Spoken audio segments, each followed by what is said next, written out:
kaum muslimin dan muslimat yang semoga dirahmati dan disayangi oleh Allah Jalla Jalaluh. Assalamualaikum warahmatullahi wabarakatuh.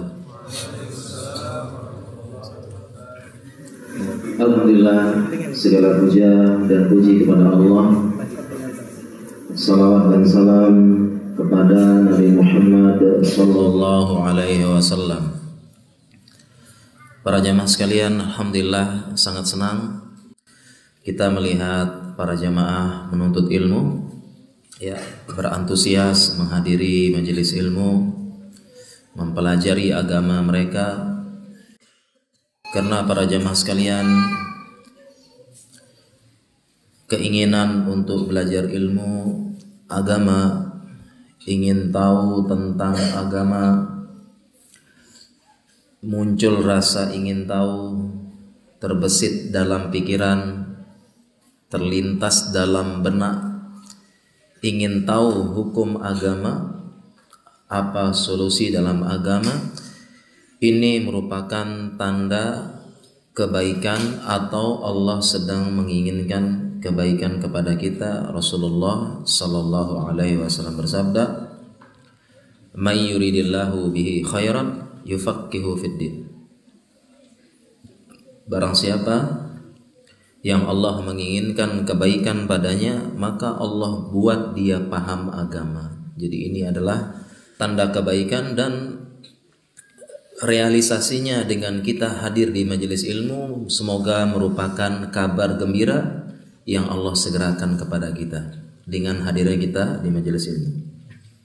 Para jamaah sekalian yang dirahmati Allah Subhanahu wa taala, tema kita malam ini yang dicuri dari gadget, dari HP, smartphone. Yang dicuri maksudnya adalah para jamaah sadar atau tidak sadar, HP ini atau gadget benar-benar telah mencuri, telah merampas, telah menghabiskan berbagai macam hal dalam kehidupan kita. Dan kebanyakannya kita tidak sadar dicuri, atau sebenarnya kalau tidak sadar itu dicopet. Apa yang dicuri sangat banyak. Dan alhamdulillah ya, agama kita agama yang lengkap, sempurna. Ternyata solusinya ada dalam Islam.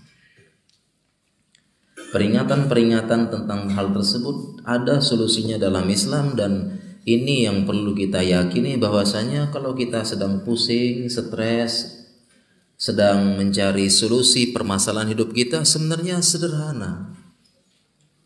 Buka Al-Quran, kita baca sebentar, setelah itu akan turun ketenangan, barulah kita bisa berpikir jernih dan kita mencari solusi dalam Islam dan bertanya kepada ahlinya. Kemudian musyawarah. Dalam Islam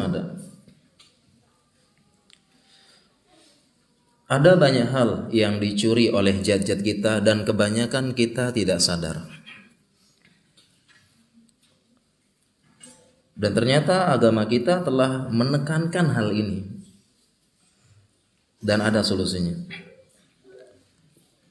Ada beberapa hal yang dicuri, mungkin saya sebutkan dulu, nanti baru kita bahas. Yang pertama, gadget mencuri waktu belajar kita. Padahal seorang muslim harus belajar tentang agamanya terutama. Yang kedua, gadget mencuri keikhlasan kita dalam beribadah.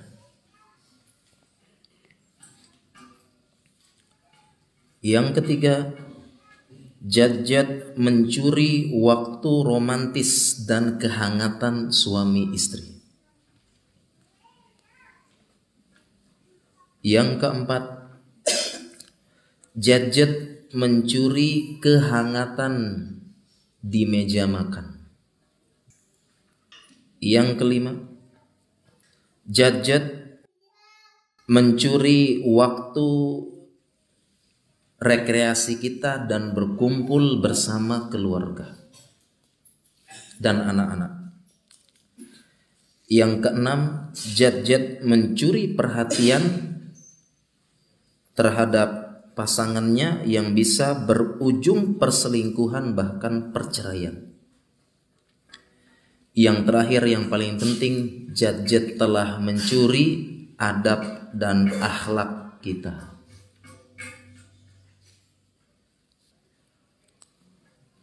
Dan ini ada peringatannya dalam agama kita. Sebelumnya para jamaah sekalian, memang gadget ini telah menjadi kebutuhan pokok, termasuk nikmat teknologi. Semua dimudahkan dengan gadget. Apa yang tidak dimudahkan dari segala urusan dan telah menyentuh semua sendi kehidupan, bisnis, rekreasi, belajar, pertemanan, silaturahmi, perdagangan, transaksi sudah melalui gadget ini kemudahan dan telah menyentuh semua usia, dimulai dari bayi yang baru lahir mungkin ya, masih balita sudah lancar tangannya, kecil-kecil ya, anak muda milenial apalagi tidak terlepas dari gadget, seolah-olah tangannya ada borgol dengan gadget. Tidak kalah juga ibu-ibu, tidak kalah juga sampai kakek nenek kita pun tidak kalah, sehingga setelah menjadi kebutuhan pokok. Kalau dulu sandang, pangan, papan, sekarang ditambah casan. Ya, telah menjadi godaan harta, tahta, wanita, kuota. Para jamaah sekalian yang dirahmati Allah Subhanahu wa taala, gadget pedang bermata dua. Kita harus benar-benar bijak menggunakannya.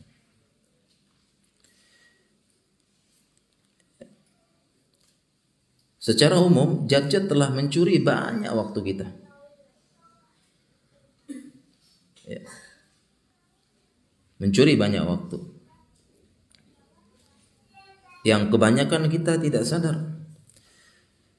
Apa saja yang dicuri kita bahas yang tadi. Yang pertama, gadget telah mencuri waktu belajar kita.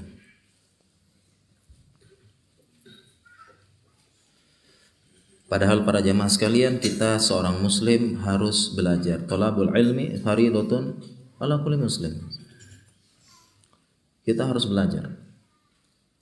Apapun itu, ya, mau tua, muda, dan sebagainya, apapun itu belajar. Sehingga Imam Ahmad pernah ditanya, ketika Imam Ahmad sedang belajar, kemudian ada muridnya bertanya, "Engkau imam kok masih belajar?" Imam. Kemudian keluarlah perkataan Imam Ahmad yang terkenal, minal mahbarah ilal makbarah. Saya belajar dari tempat tinta ini masih ada sampai makbarah, sampai di kuburan. Atau sebagian dari ucapan ulama, minal mahdi ilal lahdi, dari buayan sampai dengan liang lahat. Belajar. Keberadaan gadget ini semua belajar ya, apalagi pelajar SMA, mahasiswa belajar, kita pun belajar.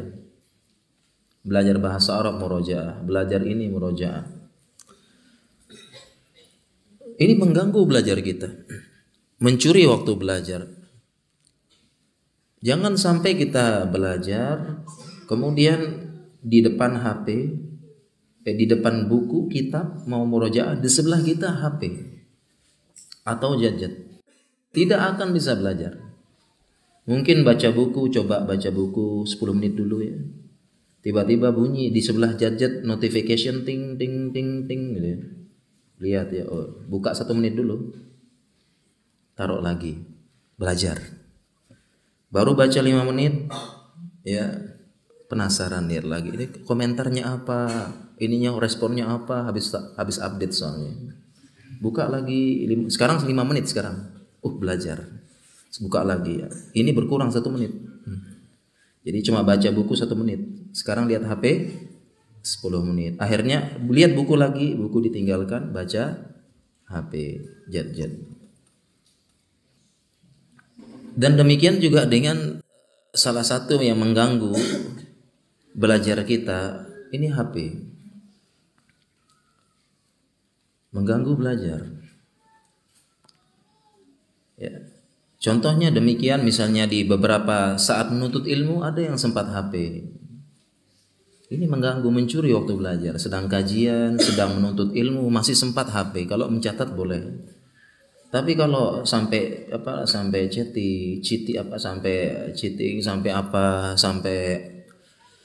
lagi belajar kajian, kemudian foto suasana kajian, foto update dulu selama kajian, sibuk jawab ya. Di mana ahi kajiannya? Oh di sini ramai, subhanallah begitu.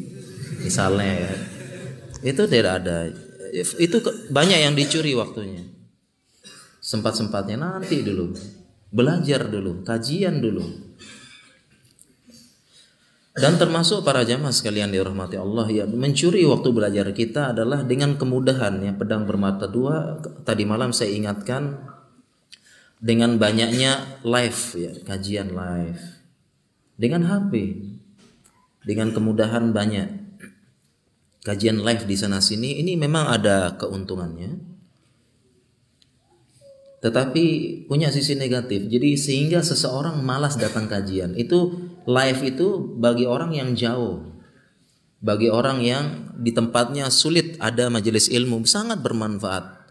Tapi kalau kita di Malang ini apalagi, nggak usah live datang. Itu udah mencuri. Karena jauh berbeda antara live ya, live itu kajian live dengan datang, jauh beda. Jauh beda. Hasilnya sangat jauh beda. Itu bahasanya ya kurang lebih darurat lah bahasanya. Kalau tempat yang sudah banyak kajian majelis ilmu, nggak usah live, usahakan datang. Sudah kita bahas al ilmu yu'ta wala ayati. Ilmu itu didatangi bukan mendatangi. Ini telah mencuri. Jadi dengan ada kemudahan live dan sebagainya, jadi beberapa orang malas datang. Hanya sekedar beberapa jarak, berapa kilometer, malas. Ya, kalau bisa kita katakan live ini pilihan terakhir pokoknya. Usahakan datang. Datang ini benar-benar mencuri waktu kita.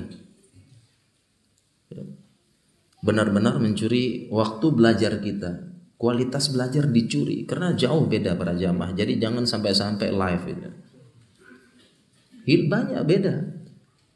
Kalau kita datang dapat berkah, man salaka tariqan yaltamizu fihi ilman sahhalallahu lahu bihi tariqan ilal jannah. Barang siapa yang datang ke majelis ilmu, dimudahkan jalannya ke surga. Datang. Dan ada keberkahan di situ kalau kita datang. Dan menunjukkan sidqu imani, menunjukkan jujurnya keimanan dia. Dia benar-benar ingin tahu. Jadi dia datang. Dan apalagi di majelis ilmu banyak manfaat, sangat banyak. Jauh beda dengan live di rumah. Duduk santai, sarungan, angkat kaki sambil nyenek, sambil ini. Jauh. Di majelis ilmu turun keterangan, nazalat alaihimus sakinah wa ghasyiyatuhumur rahmah wa hafathumul malaikah wa dzakarallahu fiman 'indah. Turun ketenangan, dilingkupi malaikat, kemudian didoakan malaikat, dilingkupi rahmah, dan disebut-sebut Allah di sisinya, yaitu di langit. Kalau menjadi artis langit, dikenal oleh penghuni langit. Orang yang sering datang ke majelis ilmu. Apa fungsinya jadi artis langit? Ya, pertama didoakan, kemudian yang kedua ketika meninggal nanti, ya, kalau kita meninggal itu ruh kita dibawa ke langit dulu. Sementara kita sedang mau dikubur, dibawa ke langit. Maka ketika dibawa ke langit disambut oleh penduduk langit karena sudah terkenal. Oh, ini fulan bin fulan. Pantesan harum banget. Oh, ini dia. Ya, disambut oleh penduduk langit. Barulah setelah dikubur dikembalikan ruhnya ke kuburan. Tapi kalau orang yang jelek, ya, baru diangkat, penduduk langit tidak mau membukakan pintu langit karena bau. la yufattahu lahum abwabus sama hatta yalijal jamalu fi samil khiyat. Tidak akan dibuka pintu langit sampai kapan? Sampai unta masuk ke lubang jarum. Tidak mungkin maksudnya. Jadi beda para jamaah sekalian ya. Ini jangan sampai mencuri waktu belajar kita. Jadjad ini, live ini terutama. Pilihan terakhir datang para jamaah, datang ke majelis ilmu. Berkahnya ketemu teman-teman yang soleh, suasananya bisa bertanya, merecharge keimanan di majelis ilmu. Sebelumnya sedang lemas beragama, banyak fitnah, banyak ujian, banyak syahwat.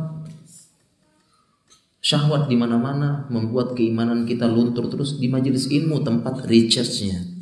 Kalau HP kan perlu di charger.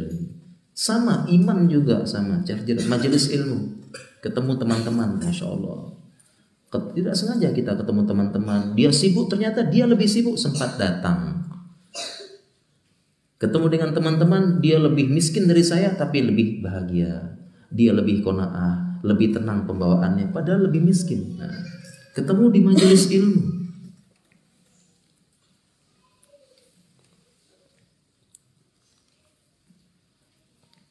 Jadi ini mencuri para jamaah, hati-hati mencuri waktu belajar kita. Datang ke majelis ilmu, ingat kajian live itu kita perlu bijak. Ya, jadi banyak, terus terang banyak ya. Jadi banyak yang hilang tiba-tiba. Kenapa? Pengen live. Apalagi godaannya live itu adalah kita pilih-pilih ya. Jadi kajian semau gue bahasanya. Ya. Kajian semau gue. Sekali lagi saya juga perlu memberitahu para jamaah, cara belajar yang benar adalah kita berusaha kajian rutin. Sepekan sekali. Jadi harus ada kajian rutin yang harus kita rutinkan. Membahas suatu buku tertentu sampai selesai. Ini baru ngaji yang benar. Yang dia akan kokoh, yang bahasanya jadi. Ya, jadi jangan mengaji itu ikutin kajian tematik terus sana sini. Kajian semau gue, pilih-pilih tidak, tapi kajian rutin, terutama akidah tauhid, fikih keseharian dan adab dan akhlak. Harus ada kajian rutin. Tematik penting, dua-duanya penting. Sama-sama beda tujuan. Kalau tematik tujuannya untuk membahas hal-hal yang tidak ada di kajian rutin, membahas hal-hal yang hangat, membahas hal-hal yang sedang dibutuhkan ilmunya, ada kajian tematik. Kemudian memang untuk mengundang orang ke masjid. Memang begitu tujuannya. Dan merecharge keimanan lebih. Tapi kalau kajian rutin itu untuk mengokohkan ilmu. Nah, kita ini sudah ngaji lama, 5 tahun, 10 tahun, masa tematik terus ini tidak akan stabil, tidak akan kokoh, dan sulit istiqomah. Ya, jadi kajian live ini membuat orang malas datang kajian rutin. Justru kajian rutin itu yang lebih penting bagi orang yang sudah ngaku-ngaku ngaji. Ada kajian live ini pada tidak datang. Jadi inilah jadjad mencuri waktu belajar kita dan kualitas belajar kita. Hendaknya kita hati-hati dan saling mengingatkan. Kemudian para jamaah sekalian dirahmati Allah, yang kedua, jadjad mencuri keikhlasan kita dalam beribadah. Bagaimana caranya mencuri keikhlasan kita para jamaah? Dengan bagaimana? Iya, dengan diposting. Memposting berbagai macam kegiatan ibadah kita, kegiatan belajar dan sebagainya. Ini mencuri keikhlasan kita. Kita pengen riya, sum'ah dan sebagainya. Tidak ikhlas karena Allah, dan ini kesyirikan, bahaya.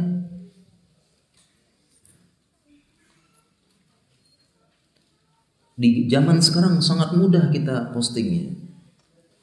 Contohnya sekarang saja yang mencuri ini, mencuri keikhlasan kita. Coba dipikir-pikir, kita memposting keberadaan kita, kajian itu untuk apa? Memotivasi atau untuk riya? Datang ke kajian, difoto ustadznya, terus kemudian apa? Posting sedang kajian Ustadz Fulan, masya Allah rame.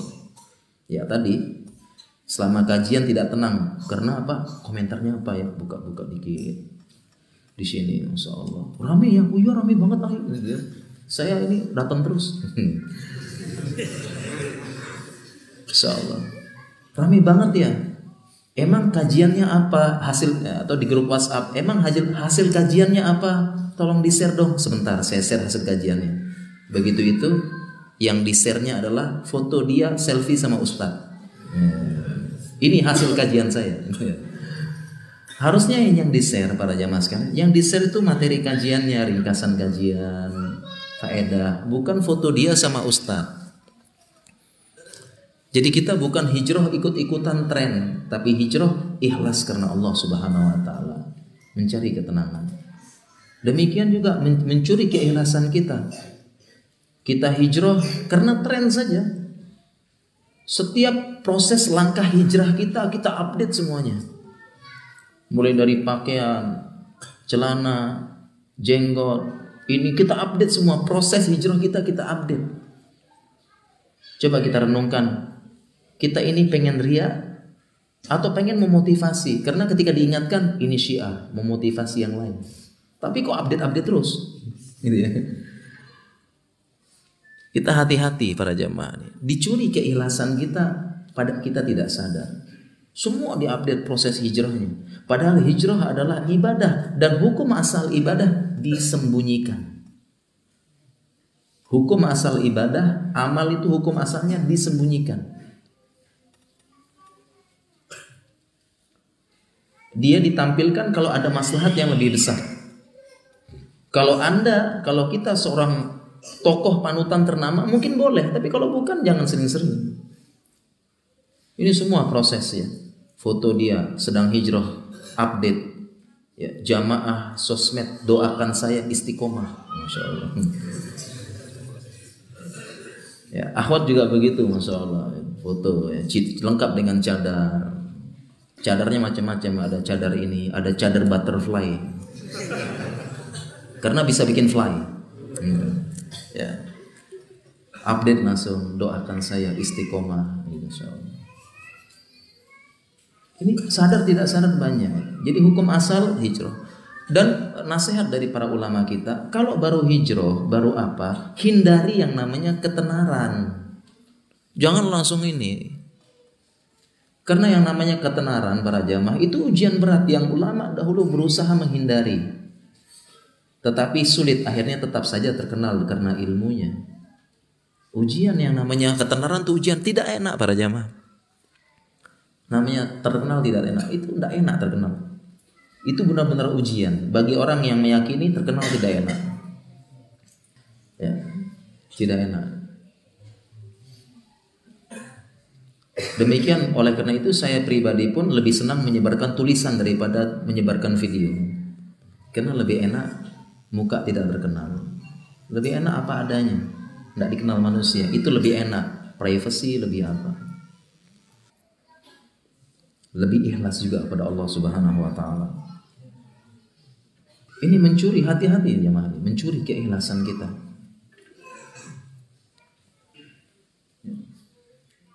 Demikian juga mencuri ibadah kita. Banyak.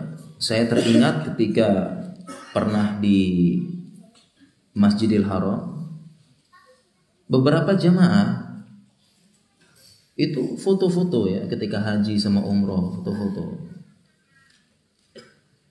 Kemudian yang jadi masalah besar diupload di mana-mana, insyaallah. Ini membuat keikhlasannya subhanallah. Padahal sudah butuh haji dan umroh, butuh biaya besar, butuh dana besar, kesempatannya langka, hangus karena ria, ingin dipuji, update sana sini, foto sana sini. Bahkan di samping saya pernah itu sedang sholat, sedang khutbah Jumat di live itu sama dia. Ya, bukan hanya foto, langsung dia live. Sedang khutbah Jumat live, di foto dia putar-putar kanan kiri live. Padahal salah satu rukun dari sholat Jumat mendengarkan khutbah. Rukun. Pengertian rukun ditinggalkan sengaja tidak sengaja tidak sah. Pengertian rukun. Tidak sah. Jadi mencuri kita hati-hati para jamaah. Ingat hukum asal ibadah disembunyikan.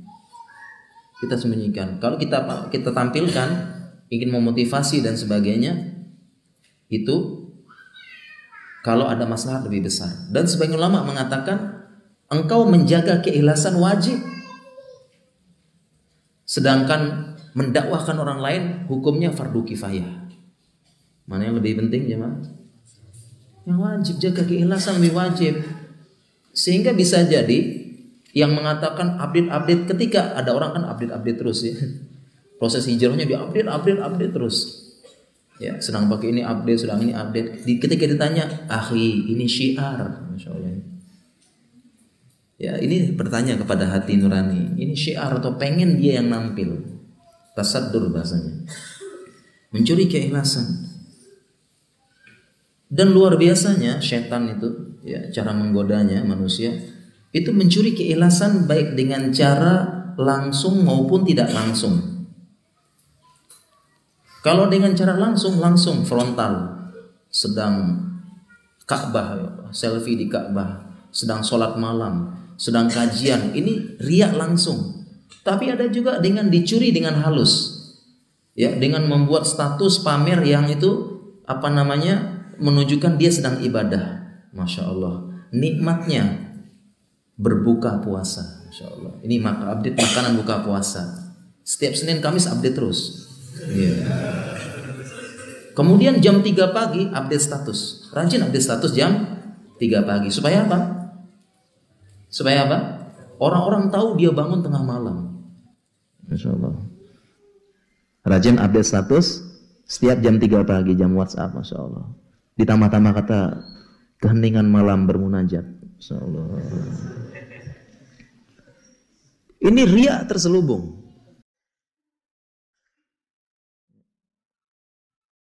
Ini hati-hati para jamaah sekalian.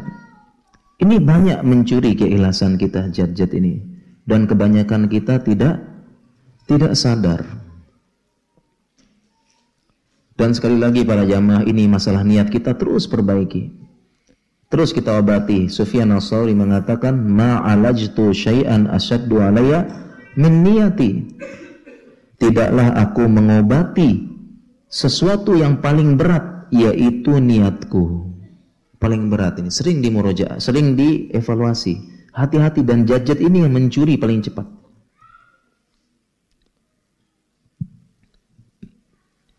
Niatnya perbaiki lagi para jamaah. Niat ikhlas kepada Allah. Inna a'malu bin niat. Dan sebagai peringatan bagi saya pribadi dan para jamaah sekalian, yang paling pertama dimasukkan ke dalam api neraka. Yang paling makhluk yang pertama mencicipi api, manusia yang pertama mencicipi api neraka bukan pezina, bukan perampok, bukan orang yang fasik, bukan ahli maksiat, tetapi yang paling pertama dilempar ke neraka adalah orang-orang yang riya. Yang pertama yang berilmu, yang kedua berjihad, yang ketiga yang banyak hartanya, berinfak di jalan Allah, rajin infak, berilmu dan berjihad. Tiga orang ini yang yang dia riya dan paling pertama mencicipi neraka. Dipanggil tiga orang ini nanti di hari kiamat. Orang yang berilmu ditanya, "Qad ta'allamtu 'allamtu wa qara'tu Qur'an fik." Ya Allah, saya telah belajar, saya ajarkan manusia, dan saya akan baca Al-Quran kepada engkau. Saya bacakan Al-Quran untuk engkau ya Allah. Kemudian Allah mengatakan, "Kadzabta, dusta engkau." Dia berhujah di depan Allah, "Ya Allah, saya belajar, saya ajarkan manusia, saya baca Al-Quran untuk engkau." Lalu Allah mengatakan, "Kadzabta, dusta." Akhirnya dilemparkan di api neraka. Yang pertama kali nyicipin neraka ini kita yang belajar. Dia bilang tadi, saya belajar, kemudian saya ajarkan manusia, kemudian saya bacakan Al-Quran kepada manusia jadi imam. Sekarang banyak imam di live kan, sholat apa di live kan, masjid manapun. Padahal dia sedang berdiri di depan Allah, bukan berdiri di depan ketenaran dan kejayaan, tapi berdiri di depan live. Atau banyak yang itu update suara, update ini, supaya dipuji manusia, bacaannya bagus, dan telah diperingatkan oleh Nabi SAW di akhir zaman nanti banyak orang yang hanya menikmati bacaan Al-Quran tapi tidak mau belajar. Sehingga yang terkenal di zaman ini yang qori dan ganteng. Walaupun bacaan bagus, tidak ganteng, tidak mau. Jadi ingatkan Rasulullah, jadi manusia lebih ke arah bacaannya, oh bagus bacaannya, artinya apa? Tidak tahu. Tuntunannya apa? Tidak tahu juga. Yang penting enak didengar, apalagi ganteng. Udah diingatkan. Itu diingatkan, wa qara'tul Qur'an fik. Saya bacakan Al-Quran untuk engkau. Udah diingatkan. Ini hati-hati. Banyak sekarang kan, kurang lebih mirip-mirip artis jadinya. Bahkan yang terkenal sendiri pun tidak belajar bahasa Arab, tidak tahu artinya, tidak tahu ini. Bukan itu tujuan Al-Quran. Tujuan Al-Quran adalah hudal linnas. Untuk dipelajari, bukan sekedar dibaca. Atau bukan sekedar dipajang, pajang di ini, pajang di mana Quran. Apalagi dipajang kenapa? Supaya setan tidak masuk. Gitu ya. Bukan para jamaah sekalian ya. Nah inilah jad-jad telah mencuri keikhlasan kita, insyaallah. Jadi kalau kita, sekali lagi hukum asal dari ibadah apa? Disembunyikan para jamaah. Sembunyikan hukum asalnya. Jaga keikhlasan wajib. Dakwahin orang itu sunnah. Pikir-pikir makanya. Kalau mau jadi alasan apa? Syiar. Ya, kenapa harus kita? Kan banyak ulah ustadz-ustadz lain ini. Ustadz-ustadz yang lain yang ditampilkan atau tulisannya ustadz atau bagaimana. Tidak usah kita yang tampil. Atau jangan-jangan kita pengen mencari ketenaran, bukan cari Allah. Kemudian kita lanjutkan para jamaah sekalian. Jad-jad telah mencuri waktu romantis dan kehangatan suami istri. Ini dicuri oleh jad-jad tersebut. Kira-kira kapan waktu paling romantis dan paling hangat suami istri para jamaah? Kira-kira kapan? Yang sudah nikah jawabnya, yang jawab. Kapan kira-kira para jamaah? Iya, malam hari. Waktu romantis dan suami istri. Mencuri waktu kehangatan, dan padahal ini termasuk sunnah para jamaah sekalian. Ini sunnah. Sunnah dalam Islam, terutama sebelum tidur. Sudah azan maghrib ya? Masya Allah saya. Aisyah ya. Karena kalau saya di Lombok jam segini apa namanya? Maghrib ya. Masih maghrib kita di sana. Ya, kita mungkin sholat dulu para jamaah sekalian ya. Nanti mencuri waktu romantis kita tunda setelah Isya. Pas ya, semakin romantis. Kita cukupkan dulu. Subhanakallahumma bihamdika asyhadu an la ilaha illa anta astaghfiruka wa atubu ilaik. Assalamualaikum warahmatullahi wabarakatuh. Alhamdulillahirabbil alamin wassalatu wassalamu ala asyrafil anbiya'i wal mursalin Muhammadin wa ala alihi wa sahbihi ajma'in, amma ba'd. Para jamaah sekalian yang dirahmati Allah Subhanahu wa taala, kita lanjutkan kajian kita yang dicuri dari jad-jad, dan kita sudah sampai yang poin yang ketiga, jad-jad mencuri waktu romantis dan kehangatan suami istri. Waktu tersebut kapan para jamaah? Di malam hari, terutama sebelum atau menjelang tidur. Mencuri sunnah yang dianjurkan dalam Islam, yaitu sunnah berbincang-bincangnya suami istri sebelum tidur. Jadi ini sunnah ajaran dalam Islam. Suami istri menjelang tidur itu ngobrol-ngobrol, berbincang-bincang, ini sunnahnya, dan ditekankan. Kenapa? Karena ini kebiasaan Rasulullah Shallallahu Alaihi Wasallam bersama para istrinya. berbincang-bincang menjelang tidur. Pokoknya berbincang-bincang ya, terserah ya, mau pakai mukodimah apa boleh. Tapi berbincang-bincang setelah itu menjelang tidur. Kebiasaan beliau dan juga penjelasan ulama dari berbagai macam hadis. Salah satu hadis yang dijadikan ulama sunnahnya ini adalah hadis yang namanya hadis kisah Abu Zara dan Ummu Zara. Hadis ini hadis yang sangat panjang, menceritakan tentang kisah Abu Zara dan Ummu Zara, yaitu kisah, sebagian ulama menjelaskan ini kisah jauh di masa sebelum jauh ketika masa jahiliyah, jauh kisah yang terkenal, di mana kisah ini Aisyah yang cerita, panjang hadisnya, sehingga bisa kebayang saat itu Aisyah cerita panjang lebar, ngobrol, dan tugasnya Rasulullah SAW mendengarkan dan mengiya-iyakan. Jadi ini memang sunnah tullahnya begini para bapak-bapak, sebelum tidur memang istri yang ngobrol, dia panjang lebar, curhat istri tentang ini, tentang anak, tentang tetangga, tentang ini, ngobrol istri. Tugas suami tentang dengerin saja, ngiya-ngiyain, iya gitu. Dan begini Rasulullah SAW. Dan memang perempuan kan begitu, perempuan kebutuhannya berbicara sekian ribu kata per hari. Itu kebutuhan perempuan. Kalau enggak nanti macam-macam ya. Nanti bisa ngambek lah, bisa marah tanpa sebab, atau keluar kata-kata terserah abang.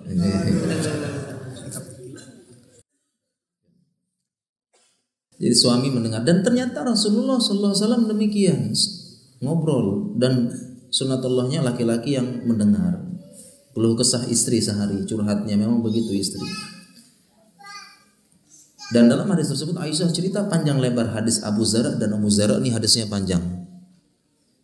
Diceritakan oleh Aisyah, intinya adalah Abu Zara dan Ummu Zara ya, ini dua pasangan yang mereka berbahagia, tapi qadarullah akhirnya Abu Zara menceraikan Ummu Zara, dan Ummu Zara menikah lagi, tetapi masih tetap walaupun suami keduanya juga baik sekali, tapi tetap saja dengan suami pertama yang berkesan. Kemudian setelah mendengar cerita Aisyah panjang lebar, tugasnya Rasulullah SAW mengiyakan dan menenangkan istrinya. Kemudian Rasulullah SAW bersabda, "Kuntu laki ka Abi Dzar wa Ummi Dzar, ila anna Abu Dzar talaqa wa ana lam utalliq." Saya ini sama kamu Aisyah sama seperti Abu Dzar dan Ummu Dzar, cinta banget gitu ya. Nah, jadi Aisyahnya juga langsung mekar-mekar ya. Senang emang gitu suami, gombal-gombal dikit. Saya sama Abu Zara dan Ummu Zara sama. Kuntu laki, saya sama kamu ini sama seperti Abu Zara dan Ummu Zara. Hanya saja Abu Zara menceraikan, saya tidak menceraikan kamu. Saya cinta kamu dan sebagainya. Memang begitu Pak. Harus sering-sering digituin ya. Dari hadis ini ulama menjelaskan ini sunnah dari perbuatan Rasulullah SAW, dan penjelasan dari sunnahnya sebelum tidur apa? Bincang-bincang suami istri. Dan karena sunnah ini ditinggalkan, inilah yang menyebabkan banyaknya rumah tangga kaum muslimin hancur, rusak, retak, pecah, tidak romantis, hilang kasih sayang, sudah hilang rasa cinta, pudar rasa rindu, pudar rasa sayang, hilang romantis yang dulu. Kenapa? Karena sunnah ini ditinggalkan oleh kaum muslimin. Penyebab rumah tangga rusak tuh ini. Tidak ada ngobrol-ngobrol, tidak ada curhat, tidak ada saling mengungkapkan unek-unek, tidak ada. Kenapa para jamaah sekalian? Karena yang namanya rumah tangga perlu ngobrol, ceritakan unek-uneknya, ceritakan, menimbulkan rasa sayang, curhat, menimbulkan rasa perhatian. Kalau tidak pernah, ini rumah tangga akan hancur atau rusak, jenuh, sudah membosankan, sudah membuat malas, tidak ada rasa rindu. Karena begitu, karena sunnah ini ditinggalkan. Coba sekarang para jamaah, sunnah ini dilaksanakan insya Allah, dan ini diterapkan Rasulullah SAW. Karena yang namanya rumah tangga para jamaah sekalian, kerusakan dalam rumah tangga itu karena sesuatu hal yang ditumpuk perlahan-lahan, tidak pernah diunek-unekan. Pokoknya jadi malam itu sampein aja, bang tidak suka saya abang begini, dek saya tidak suka abang dek begini, ungkapkan. Yang bikin rumah tangga rusak adalah karena menggunung, ya, suuzon, tidak dikomunikasikan padahal niatnya baik, tidak ada apa, cuek, tidak ada komunikasi, sehingga menggunung, suuzon sudah menggunung, prasangka sudah memuncak, dan kadang-kadang dipicu dengan hal-hal yang sepele. Kadang-kadang di KUA itu apa sebab bercerai? Iya, istrinya salah taruh tempat piring. Kenapa cerai? Ini karena suaminya terlalu sibuk dengan burungnya. Ya, pelihara burung misalnya. Kadang-kadang sebab cerai itu sepele. Salah taruh ini, tapi sebenarnya bukan itu sebab cerai, tetapi sebabnya telah menggunung suuzon, telah menggunung ini. Kemudian dipicu oleh pemantik kecil, pecah langsung. Kenapa? Karena tidak melaksanakan sunnah ini. Dan ini yang dicuri di zaman ini. Bagaimana cara jadjad mencuri waktu ini? Iya, ketika tidur suami istri sama-sama di tempat tidur, ya, dan masing-masing mukanya bercahaya. Kenapa sibuk sama-sama HP? Padahal tidur di satu ranjang yang sama dan di sebelah. Tidur pegang HP. Sebelum tidur sibuk dengan HP, padahal ngobrol-ngobrol. Harusnya ngobrol-ngobrol. Ini akan menimbulkan rasa cinta lagi, rasa sayang, rasa apa dengan curhat, berperhatian. Muncul rasa cinta yang dulu, rasa rindu yang memuncak dahulu muncul. Karena kita para jamaah sekalian, kita ini sering berdoa agar bisa menikahi yang dicintai, tapi tidak pernah berdoa agar bisa mencintai yang sudah kita nikahi. Ya, rumah tangga itu sebabnya ada ngobrol-ngobrol dan dicuri oleh HP. Ya, sebelum tidur semua masing-masing sibuk HP kanan kiri, sibuk. Bahkan ngobrolnya pun pakai HP. Istrinya sibuk belanja online, suaminya sibuk di grup-grup. Ya, ibu istrinya belanja, ya, screenshot, Kang, tolong transferin belanja saya. Itu pun ngomongnya lewat HP, padahal di sebelah, lewat WhatsApp. Para jamaah sekalian, sadar tidak sadar, romantis kita ini waktu ini telah dicuri oleh jadjad kita. Oleh karena itu sekarang kita katakan kepada pasangan kita, Dek, Mas, Kang, ya, mulai malam ini jangan ada jadjad di antara kita. Gitu. Jangan ada jadjad di antara kita. Jadi sebelum tidur HP kita simpan, ngobrol sama istri sebelum tidur. Ngobrol tentang anak, pendidikan anak, tentang keluarga kita, tentang keadaan pekerjaan, tentang keadaan rumah, ngobrol banyak. Ada masalah di kantor, diskusikan dengan istri, ceritakan sama istri. Ada masalah dakwah, diskusikan dengan istri. Itu semua menimbulkan rasa cinta, kasih sayang, dan perhatikan bedanya nanti. Jauh bedanya, rumah tangga menjadi lebih nyaman lagi, lebih nikmat lagi. Kemudian selanjutnya, para jamaah sekalian dirahmati Allah Subhanahu wa taala. Poin selanjutnya, jadjad telah mencuri kehangatan di meja makan.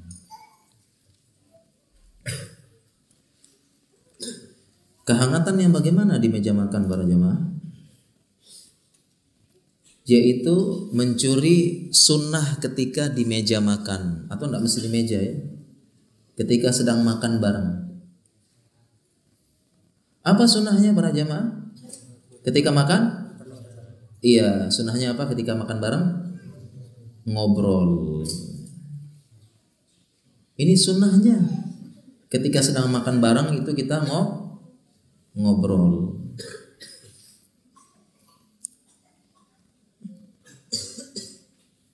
Dari mana sunnah ini? Karena banyak perbuatan Rasulullah SAW bersama sahabat makan bareng kemudian ngobrol. Makan bareng sambil ngobrol, makan, ngobrol. Dan sunnah ini dijelaskan oleh Imam Nawawi menjelaskan hadis tadi tentang Rasulullah SAW ngobrol dengan Sahabatnya Imam Nawawi mengatakan fihi istihbabul hadithi alal aql ta'nisan lil akilin. Ini penjelasan Imam An-Nawawi. Pada hadis ini ada istihbab, ada sunnah untuk al-hadith, ngobrol-ngobrol ketika makan. Untuk apa? Ta'nisan lil akilin, membuat makan semakin enak, nyaman. Jadi pertama sudah sunnah, kemudian sambil makan sambil ngobrol tuh nikmat. Ngobrol-ngobrol. Ini sunnahnya. Baik itu sedang makan sama istri dan keluarga maupun dengan sedang makan di luar sama teman. Itu ngobrol. Ngobrol sambil makan tuh ngobrol, itu sunnahnya. Ngobrol macam-macam aja yang bermanfaat, membuat suasana hangat dan lebih nikmat makannya.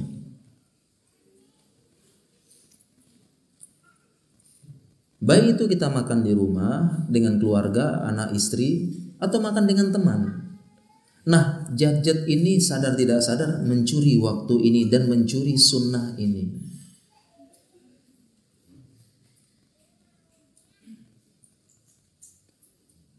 Sedang makan di rumah sama anak dan istri, di ini piring, sambil nyuap sambil matanya lihat HP. Padahal istri sama anak-anak di depan, makan sambil screen makan. Padahal ngobrol, apalagi sama keluarga, HP nanti dulu, makan, ngobrol sama istri sambil makan. Banyak yang diobrolin, bermain-main, bercanda-canda sama istri, apalagi ini termasuk sunnah. Kullu syai'in yulhi bihi ibnu Adam fahuwa batilun illa thalatan. Segala sesuatu yang melalaikan, segala sesuatu itu bisa permainan dan sebagainya, bisa melalaikan Bani Adam kecuali 3 hal. Salah satunya adalah mula'abatuhu ahlahu fa innahunna minal haq. Salah satunya adalah bermain-main dengan keluarga, ngobrol-ngobrol. Jadi kalau kita main-main sama teman-teman apa itu kadang-kadang sia-sia katanya. Ngobrol-ngobrol dengan orang lain, kebanyakan ngobrol dengan orang lain sia-sia. Kadang-kadang akhirnya ngalor ngidul, bahasanya nggak jelas. Coba aja deh duduk malam-malam, duduk di mana sama teman-teman, ngobrol-ngobrol, paling efektifnya cuma berapa? Selebihnya ngalor ngidul nggak jelas, ngobrol ini yang tidak ada manfaatnya. Atau sedang main-main dengan teman-teman. Tetapi kalau sama keluarga ini sunnah. Main-main dengan istri, main-main dengan anak-anak. Entah main apa-apa, ngobrol sana, ngobrol sini, terserah. Ini termasuk sunnah. Tidak melalaikan. Ngobrol hal-hal begini sama istri, macam-macam ngobrol ini, ngobrol warna ini, itu enggak apa-apa sama istri. Ya, Dek ini warnanya apa, Dek? Kalau suami sih ya merah. Oh enggak, kalau ini merah marun, ini merah ini. Kalau perempuan ini lebih detail. Enggak apa-apa main-main sama istri gitu. Ngobrol ngalor ngidul sama istri enggak apa-apa. Yang penting selama mubah. Itu malah pahala, boleh. Boleh main-main sama anak-anak, main apalah, main kuda-kudaan, main ini, semua boleh. Itu hukumnya sunnah. Nah ini sedang makan sama keluarga, ini sebelahnya HP, sempat-sempatnya ngobrol, screenshot, makan ya. Matanya di HP tapi sambil tidak ngobrol sama keluarga. Demikian juga para jamaah sekalian, ketika ngobrol sama teman sedang makan di luar, yuk kita makan keluar, reunian. Makan di mana? Makan di tempat makan restoran. Udah ngumpul sama teman-teman. Harusnya apa? Ngobrol sama teman-temannya. Bagaimana kabar, keadaan, gimana, ngobrol-ngobrol yang bermanfaat. Tapi apa yang terjadi di zaman now ini, begitu sedang makan, apa yang terjadi? Begitu makanan datang, yang pertama kali dilakukan, iya, foto makanan dulu, ceklek. Oh sebelum sambil menunggu makanan ya. Ini sambil menunggu makanan kan belum datang makanan kan. Yang pertama kali foto ngumpul-ngumpulnya dulu. Iya. Foto ngumpul-ngumpulnya dulu sama teman-teman. Kemudian update di grup. Bukan ngobrol sama teman, tapi sibuk komentar di grup ini apa? Komentar reunian apa ini? Ya. Sibuk ngumpul-ngumpul. Enggak ngobrol, tapi sibuk semuanya ini. Kalaupun ngobrol sama temannya, ngobrolnya komentar ini, coba lihat komentar di grup itu. Gitu. Bukan ngobrol sama ini. Baru datang makanan di di foto, itu pun update lagi. Jadi hilang sunnahnya, hilang. Ngobrol-ngobrol. Update makanan dibagikan, apalagi yang punya hobi kuliner ini hati-hati, yang punya hobi kuliner update foto, bagi foto. Faedahnya apa bagi makanan? Ya, membagi makanan ini faedahnya apa? Ya.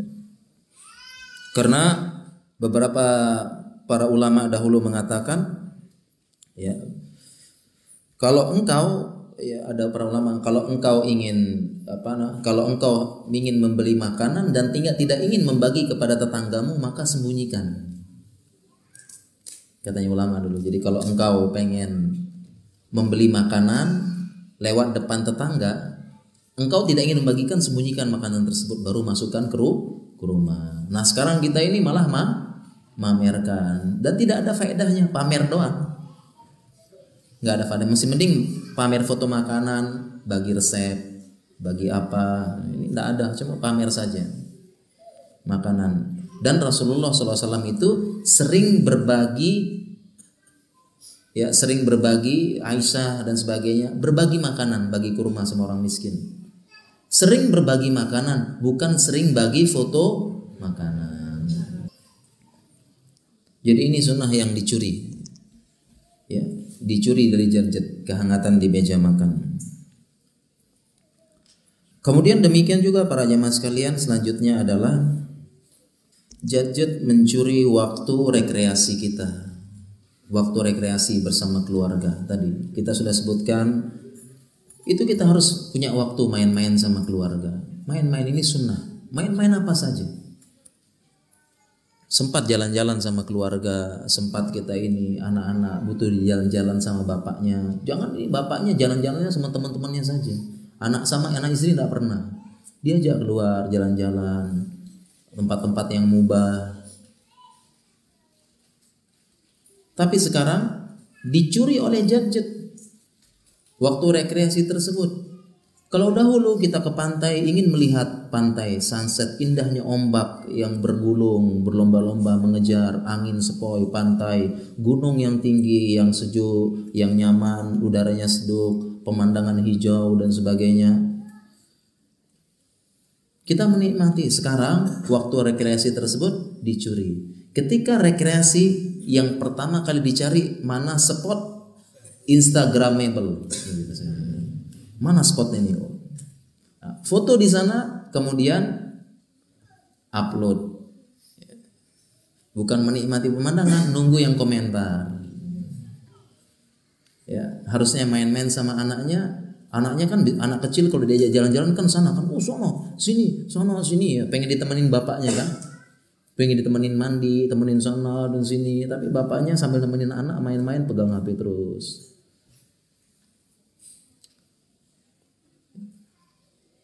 Ini telah mencuri waktu kita main-main dengan keluarga. Ya, saat rekreasi simpen HP, main sama anak, bercanda apa nanti ada waktunya. Kemudian para jamaah sekalian,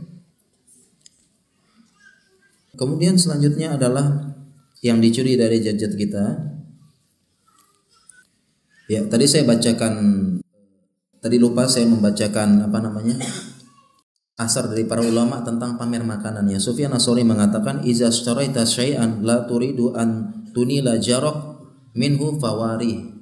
Ini asarnya. Apabila kamu membeli makanan dan engkau tidak ingin membagikan kepada tetanggamu, wa fawari, sembunyikan. Ini asar ulama yang menguatkan tadi, jangan sering-sering pamer foto makanan. Gimana kalau jualan? Boleh kalau jualan, ada tujuannya. Tapi kalau pamer nggak jelas, ya ini kena adabnya tadi, adab dari dan asar dari para ulama. Jadi kalau nggak mau bagi, nggak usah pamer, sembunyiin. Ya, ini pamer-pamer terus, ya, pamer terus, dia makan makanan enak-enak terus. Kemudian yang selanjutnya, apa selanjutnya para jamaah?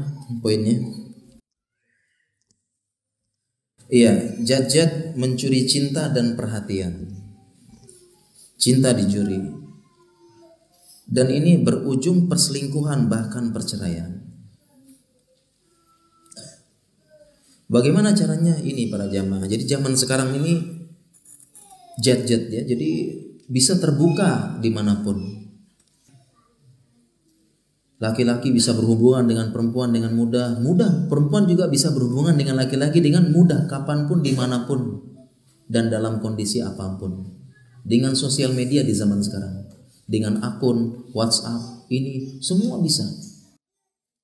Bahkan kalau dulu bisa diterapkan hadis, perempuan istri tidak boleh memasukkan orang yang dibenci suaminya ke rumah suaminya. Bisa dahulu, sekarang nggak bisa. Masuk semuanya, gambar laki-laki masuk, ini masuk dan sebagainya. Ya. Kalau dahulu cemburu karena ada potretmu di dompetku. Sekarang bisa ada gambarmu di HP-ku. Bisa. Dan para jemaah sekalian, kita katakan tidak sedikit kerusakan rumah tangga, keretakan, bahkan perceraian rumah tangga ini karena jet-jet. Kita katakan tidak sedikit, bahkan di kalangan ikhwan pengajian. Kenapa saya katakan tidak sedikit? Karena saya dapat curhat langsung dari beberapa orang. Tidak sedikit. Bukan hanya laki-laki, perempuan juga demikian. Yang laki-laki tergoda. Karena banyak perempuan penggoda di luar juga. Bukan hanya perempuan, akhwat menggoda juga. Akhwat bercadar menggoda. Akhwat ini menggoda. Kalau begini, akhwat ini singkatannya gawat.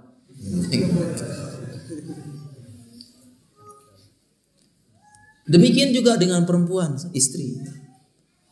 Karena suami terlalu sibuk. Di luar sibuk bekerja, di rumah pegang HP terus. Sehingga istri yang notabene-nya sifat dasarnya butuh perhatian, butuh ngomong, butuh didengar, butuh dimanja, butuh disayang, butuh perhatian. Akhirnya gimana? Merasakan kekeringan dalam rumah tangga. Kering kerontang, musim kemarau terus. Tidak pernah disiram dengan kasih sayang, elusan, dan sebagainya. Suami sibuk dengan HP. Akhirnya apa? Ketika ada orang dari luar lewat HP dan sebagainya, langsung tergoda. Ada yang memberikan perhatian lewat inbox, HP, WhatsApp, DM, PM dan sebagainya, langsung tergoda. Apalagi sekarang di dunia maya banyak oknum yang kelihatan soleh dan solehah padahal tidak. Postingannya Masya Allah ya nasihat-nasihat terus, tapi subhanallah ikhwannya juga sama. Ya kalau dari postingannya bagus, solehah, baik gini, tapi mohon maaf aja ya di dunia nyata tidak seperti itu. Ya. Ikhwannya ikhwan genit. Ya, tebar pesona di dunia maya dan banyak korban. Banyak akhwat ini, bahkan korbannya bukan hanya gadis-gadis tapi juga ibu-ibu. Iya, karena dia berpesona ngirim inbox ke akhwat-akhwat. Ya, kasih perhatian, kasih apa, padahal ini bahasanya buaya. Banyak korbannya seperti oknum seperti ini. Dan yang kena ya itu perempuan-perempuan yang tidak punya tameng keimanan. Harusnya begitu ada langsung saja, enggak usah dilayani, blok saja. Ya. Enggak usah dilayani, enggak usah kan. Lama-lama pertahanannya rapuh gitu ya. Ya pertama sih enggak mau layanin, tapi terus kasih terus lama-lama rapuh karena perempuan kaca. Banyak korban seperti ini akhwat, ikhwan. Ya, ngajakinnya apa? Dengan modus ngajak ta'aruf tapi cuma sekedar ya tazawwaqun nisa katanya ulama, mencicipi perempuan. Banyak korban seperti ini. Ya. Modusnya ngajakin ta'aruf. Ini yang disebut dengan ikhwan ahlut ta'aruf wan nazar. Ahlun nazar wa ta'aruf. Ya, dia cuma dia tebar pesona. Ya. Jadi dia banyak PM akhwat sana sini, DM akhwat, ngajak ta'aruf, minta biodata sama foto. Mau dikumpulin. Cuma sekedar dia tazawwaqun nisa. Kemudian ngumpulin jadi ngajak ta'aruf banyak. Kan enggak tahu kan tuh. Bisa 10, 20 diajak, minta foto semuanya. Kemudian dibandingkan fotonya, tes baru nilai 7, 6,5, 9. Wah ini yang 9 ajak dulu. Dikasih kata-kata. Padahal kasih kata-kata romantis. Perempuan semakin kelepek-kelepek. Padahal semua itu hasil kopas semua. Banyak. Ini ada korbannya jemaah. Ada yang seperti ini, ikhwan buaya. Ikhwan genit. Ada. Dan setelah kita perhatikan ternyata korbannya juga ahwatnya juga genit juga gitu. Ya, kalau ada ikhwan seperti itu langsung blok saja, udah ini ikhwan nggak jelas ini. Ya, pengecut beraninya lewat main belakang. Kalau berani hadapi bapak saya kan begitu. Begitu juga dan banyak rumah tangga hancur. Saya katakan tidak sedikit, ini banyak kasusnya banyak. Kasusnya banyak seperti ini. Lewat ini perhatian. Sibuk dicuri. Jadi dengan kesibukan macam-macam mencuri perhatian, tidak ada perhatian lagi sama suaminya, sama istrinya, sudah tidak ada. Tidak ada lagi. Terlebih lagi para jamaah sekalian, di zaman ini kan banyak grup-grup reuni. Ya tidak? Grup reuni ya. Reuni apa? Reuni SMP, reuni SMA, reuni kuliah. Diajak gabung ke grup reuni. Bertemu dengan teman-teman yang dulu. Yang jadi masalah ternyata di grup reuni SMA kuliah itu di situ ada mantannya dahulu. Padahal dia sudah menikah. Ketemu lagi. Ada mantannya. Akhirnya apa? Karena suami sibuk kurang perhatian, lihat mantannya. Ngobrol-ngobrol di grup, mantannya ngobrol. Karena suami sudah sibuk, sudah apa, tidak ada perhatian, ingat mantannya. Teringat ngobrolnya, teringat candaannya. Kemudian mantannya kasih gambar di WhatsApp, kasih gambar emotion gitu ya. Emotion bunga di grup tersebut, teringatlah bunga pertama kali yang dulu diberikan. Kering kerontang tersiram oleh bunga. Keingat yang dulu. Akhirnya apalagi suaminya juga cuek, suaminya apa ya. Akhirnya karena ada nomornya berusaha gimana kabar, tanya dulu. Akhirnya terjadilah perselingkuhan dan sebagainya. Kasus seperti ini para jamaah kita katakan tidak sedikit. Hati-hati. Jangan sampai kita menyia-nyiakan pasangan halal kita yang telah Allah tulis 50.000 tahun sebelum mencipta manusia di Lauhil Mahfuz atau Lauhil Mastur. Itu adalah pasangan halal, jangan disia-siakan. Itulah sumber kebahagiaan. Karena namanya selingkuh itu ada definisinya. Definisi selingkuh adalah merasakan kebahagiaan yang sebentar dalam ketidaktenangan dan selalu berakhir tragis. Ini definisi selingkuh para jemaah. Kita ulangi ya. Definisi selingkuh adalah merasakan kebahagiaan yang sedikit dalam ketidaktenangan dan selalu berakhir tragis. Tidak ada namanya selingkuh itu berakhir dengan indah gitu. Happy ending. Semua berakhir tragis. Jangan dicoba-coba. Kenapa bisa begitu? Karena tadi dicuri jat-jat perhatian. Suami istri dicuri oleh jat-jat. Entah apa itu. Dicuri oleh jat-jat kita.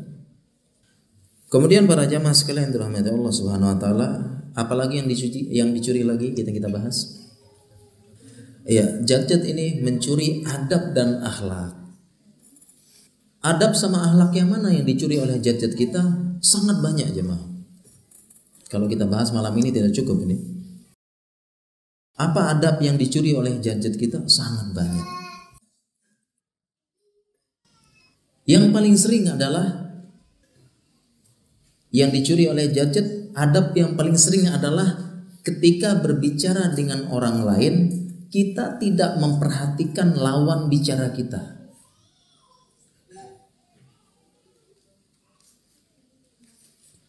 Tetapi kita memperhatikan apa aja? Memperhatikan jat-jat. ketika sedang berbicara dengan lawan bicara. Apalagi dia yang mengajak, dia memulai duluan. Jadi kita ada orang dia duluan ngajak ngobrol. Gimana kabar gini, tapi dia sibuk HP setelah itu. Akhirnya bagaimana ngobrol sama temannya tapi lihat HP. Oh iya, ya itu yang itu bagus.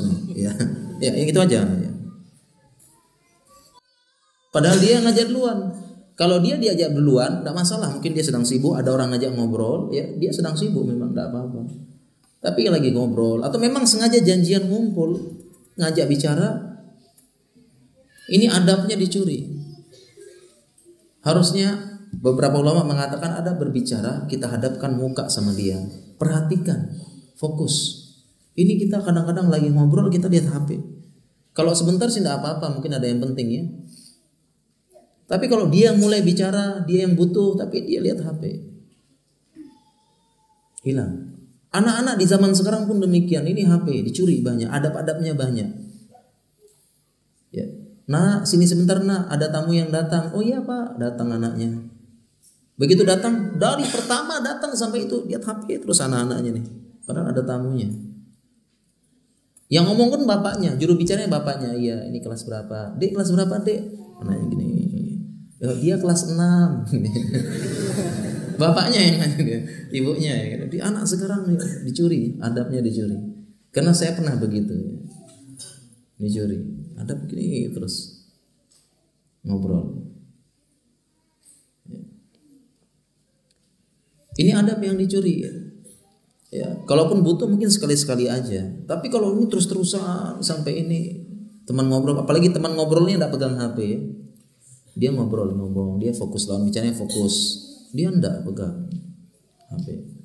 Ini adab yang dicuri. Bahkan adab ini sudah diajarkan oleh Rasulullah sallallahu alaihi wasallam. Dalam satu hadis Ibnu Abbas mengatakan anna Rasulullah sallallahu alaihi wasallam ittakhadha khataman. Pernah Rasulullah sallallahu alaihi wasallam dia punya cincin baru. Kemudian Rasulullah SAW keluar bertemu sahabat-sahabatnya ngobrol. Rasulullah SAW punya cincin baru. Kemudian apa? Rasulullah SAW bersabda kepada para sahabatnya, "Syaghalani hadza ankum munzul yaum al-yauma." Ini cincin baru saya, syaghalani ankum, menyibukkan saya dari kalian sejak hari ini. Cincin baru ini, ilaihi nadratun wa ilaikum nadratun. Kadang saya lihat ini, kadang saya lihat kalian. Kadang saya lihat cincin lagi, kadang saya lihat kalian. Kemudian Rasulullah SAW thumma alqahu. Kemudian apa yang dilakukan Rasulullah SAW? Dia ambil cincinnya, dilempar. Kemudian ngobrol lagi sama sahabatnya. Lihat adabnya Rasulullah SAW. Nah kalau kita begitu jemaah, ngobrol sama ini, HP ini telah menyibukkan saya dari kamu. Juga gitu ya, misalnya ini. Gitu ya. Jadi salah satunya ini dicuri kan jemaahnya, sadar tidak sadar ya. Kalau sekali-sekali boleh. Tapi kalau terus-terus ya ngobrol sama orang tidak memperhatikan,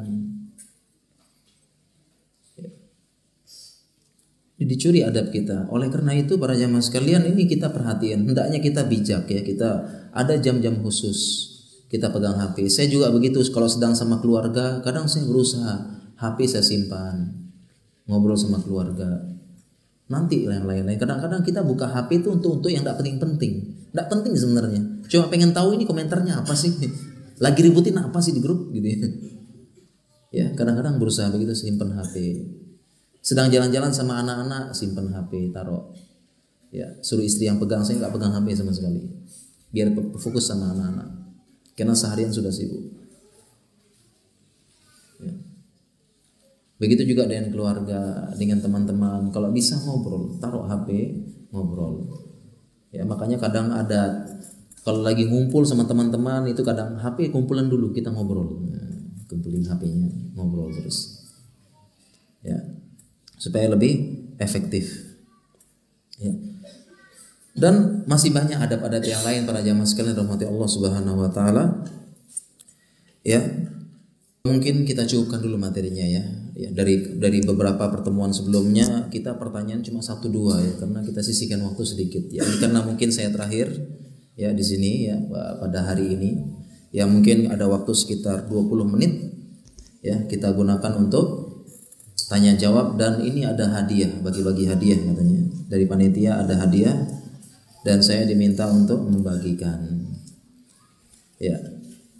Untuk membagikannya. Oke, ini ada hadiah para jemaah dari panitia ya. Ya, panitia bagi hadiah katanya suruh buat pertanyaan bagi yang bisa jawab, baik ikhwan maupun akhwat. Oke ya, kalau mungkin yang pertama sesuai materi dulu sepertinya ya. Siap-siap angkat tangan, tolong dibantu aja ya. Pertanyaannya gampang saja deh. Sebutkan apa yang dicuri oleh gadget mata media. Ya. Ya. Ya. Ya.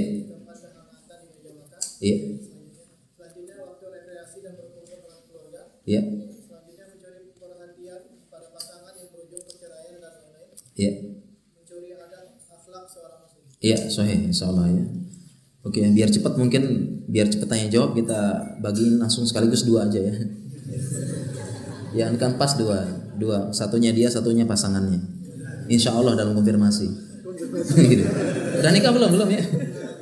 Kalau belum kan dalam konfirmasi gitu. Gitu ya. Oke, sekarang kemudian biar adil untuk pertanyaan akhwat ya. Katanya ada mic di atas ya. Ada mic di atas katanya. Benar ya? Sudah siapkan ya. Oke, pertanyaan untuk akhwat gitu ya. Gampang saja deh biar cepat, biar kita bisa tanya jawab ya. Siapa nama pasangan yang diceritakan Aisyah dalam hadis tersebut? Siapa namanya, silakan. Pasangan. Siapa namanya yang diceritakan Aisyah? Yang dicerai, mereka bercerai tapi Rasulullah SAW tidak, dan Aisyah tidak cerai. Siapa? Yang singkat-singkat saja. Ya, siapa namanya? Pasangan yang bercerai, Abu Zar dan Ummu Zar. Iya, sahih insyaallah. Nanti kasih panitia ya. Ya, panitia. Iya, minta di panitia. Kemudian pertanyaan untuk ikhwan berarti ya. Bagaimana sikap istri ketika suami pulang ke rumah kadang agak malam? Baik selesai kajian ataupun yang lainnya. Sementara istri pengen suami cepat pulang ke pangkuan istri dan anak. Masalah. Ini ya berarti ini bagus, berarti istrinya rindu dengan suaminya. Suaminya memberikan kenangan yang baik pada istrinya sehingga istrinya selalu rindu, kangen dan sebagainya. Ya, bagaimana kalau memang dia agak malam? Ya, memang sebaiknya suami itu, ya pertama ini memang buat suami, memang suami itu kalau ada hajat di luar, sunnahnya setelah hajat selesai pulang. Karena ada hadisnya iza qada nahbatuhu, apabila suami telah menyelesaikan urusannya di luar segera pulang. Ini hadisnya ada. Hadisnya ada ya. Jadi para suami kalau ada hajat di luar selesai pulang segera. Ini ada hadisnya. Jadi kalau sudah datang kajian, selesai kajian, tidak ada urusan penting atau urusan apa, segera pulang. Jangan setelah kajian lanjut dengan majelis kopi, ngobrol lagi, istri nunggu di rumah. Pulang segera, ini ada hadisnya. Kalau suami ada hajat di luar, selesai pulang segera. Ini memang hadisnya ada. Ya, kemudian juga istri juga demikian, kalau suami keluar untuk kegiatan positif tidak apa-apa ya, izinkan saja. Ya, izinkan saja selama kegiatannya positif. Ya. Dan ini dengan suami sering keluar itu akan menimbulkan rasa rindu dan kangen. Karena sebagian ulama mengatakan kalau rumah tangga sudah terasa jenuh, membosankan, ada tips dari ulama, suaminya suruh safar. Suruh safar berapa hari, maka akan muncul rindu tersebut. Pas ketemu seperti malam pertama lagi. Ini tips ulama. Tapi safarnya safar yang bermanfaat. Bukan suami safar keluar ke mall lihat-lihat macam-macam. safar, maka pulang akan rindu lagi. Ya, lewat HP kangen-kangenan lagi. Itu tips dari para ulama, benar, tipsnya ulama. Ya, jadi kalau selama suami keluar pergi kajian, lembur kerjaan apalagi, ya sudah, soal istri maklumin. Istri memaklumi. Bagaimana cara menasehati orang tua yang suka menggunakan gadget untuk mendengarkan atau menonton acara musik dangdut? Ketika diingatkan, beliau menjawab, orang tua butuh hiburan agar tidak stres, gitu ya. Saya khawatir menyinggung perasaannya. Ya, kalau memang untuk dakwah kepada orang tua, kita perlu cara yang baik. Ya, cara yang baik. Mungkin kita bisa gantikan. Ya, mungkin orang tua ini ya memang hiburannya musik dangdut zaman dulu dan memang nikmat. Ya, jadi ingat, maksiat itu juga nikmat para jamaah. Maksiat juga itu nikmat, tapi tidak akan membawa kepada ketenangan. Nah, bagaimana ini? Mungkin kita perlu introspeksi. Kita sendiri perlu introspeksi. Kenapa perhatian kita sama orang tua kurang? Kita tidak pernah ngobrol sama orang tua, tidak pernah kasih perhatian, kasih waktu, majelis duduk sama orang tua. Jangan-jangan kita juga sibuk sama gadget. Kita sibuk sama gadget, ya orang tua juga pelampiasannya gadget. Karena saya pernah dengar curhat orang tua, sebenarnya di rumah saya pengen ngobrol sama anak-anak, tapi sampai rumah anak-anak pegang HP semua. Ya sudah, saya pegang HP juga katanya. Ini kita introspeksi, jangan-jangan kita tidak pernah ngobrol sama orang tua, ngajak main, ngajak jalan orang tua, sehingga orang tua tidak punya hiburan. Karena orang tua sudah pensiun, nggak ada kerjaan, mau ketemu teman-teman sudah tua semua, teman-temannya sibuk sama anak cucu, atau teman-temannya sudah banyak yang meninggal. Siapa lagi hiburannya orang tua? Anaknya. Tapi anaknya sibuk. Kita introspeksi juga. Nggak pernah ngobrol sama orang tua, jelasin baik-baik, Bu, coba kita dengar kajian bareng, Bu. Seru kan, Bu? Nah, ganti itu sama dia. Ganti kajian dangdut sama kajian, Bu. Kita sebentar lagi meninggal, Bu. Siap-siap urusan akhirat. Iya, diingatin orang tua, sebentar lagi akhirat, nabung akhirat, dengar kajian dan ini.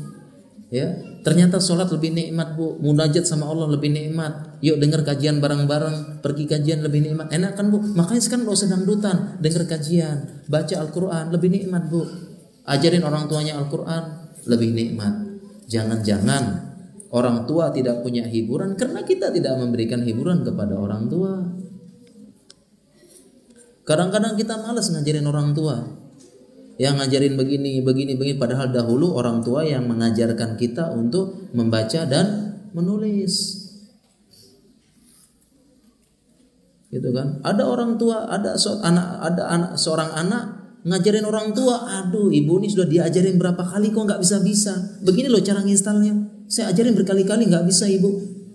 Akhirnya ibu bawain tulisan dia zaman dulu, nih nak, kamu dulu nulis ini pun sulit, saya ajarkan berkali-kali. Lihat tulisanmu pas kecil, sama ternyata.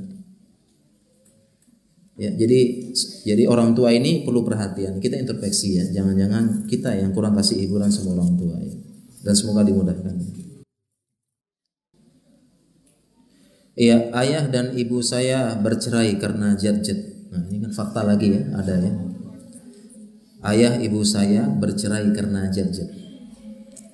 Sekarang ayah saya sudah menikah lagi, tetapi masih sering main gadget. Sehingga yang saya takutkan beliau bercerai lagi dengan istrinya yang sekarang. Bagaimana cara menasihati? Iya, kita nasihati orang ayah kita. Memang cara menasihati kepada orang tua perlu teknik.